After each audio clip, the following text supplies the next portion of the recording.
Allies were victorious and brought World War II to an end. The world celebrated as peace returned and global commerce could begin to get back to normal. Norm Rukert Sr. and Harry Routson returned to Rukert terminals from their war duties, and it didn't take long for Cap to continue the business expansion that the war had stopped.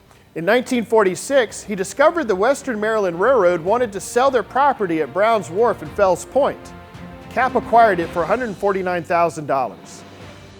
Centered at 1617 Thames Street, the 82,000 square feet of brick buildings and wooden wharves included the oldest existing warehouse in Baltimore. Dating back to 1822, it had been a core part of Alexander Brown's shipping and banking empire. Over 120 years old, the building still stood firm and secure. This 1949 blueprint shows the combination of buildings that had been added over the years. Cap needed to modernize, update, and renovate this maze of properties and wharves to serve his purposes. Brown's Wharf would become useful to Rukert for grocery items and canned goods. Longtime employee Gloria Weber explained that part of the business to Andy Nixon. Now, Brown's Wharf became the grocery warehouse, and he had some big accounts. He had River Rice, he had Rice-A-Roni, he had John Mansville, he had Tom Wise. We were the biggest importer of tuna, Cat's American. But we had labelers that would come in and take the labels off of Cat's American and make it deep blue tuna. Company CEO Norm Rukert Jr. spent some of his early career working at Brown's Wharf. I had the privilege of working up the street at our Brown's Wharf location for a couple years with Gloria Weber and George Smith. And George Smith was called Snake. And Snake was a little short guy, about 5 foot tall, and Brown's Wharf was laid out with many, many rooms and corridors and stuff, and he used to slither around, you know, like a snake. And but he had started with Cap Rukert in 1921, so I actually spent a little time with George Smith, which was sort of nice. Evidence still exists on the historic brick walls that Rukert operated a marine terminal at Brown's Wharf in Fells Point for 40 years.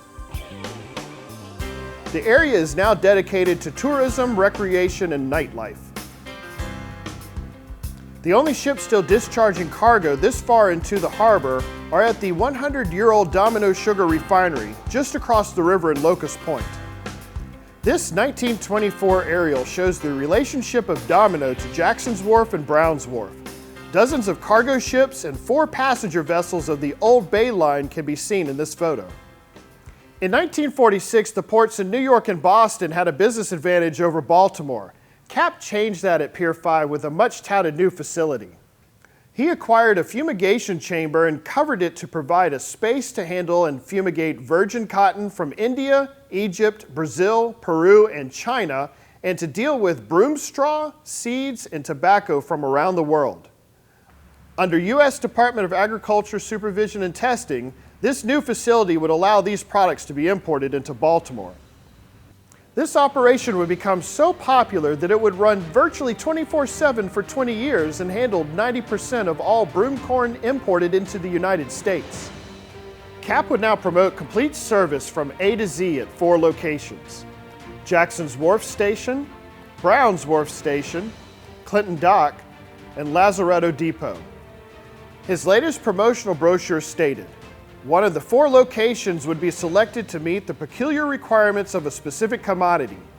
And the Port of Baltimore enjoys lower railroad freight rates on export and import traffic moving to and from the interior of the United States than are in effect at New York, Philadelphia, or Boston. Rukert Terminals was on the move again.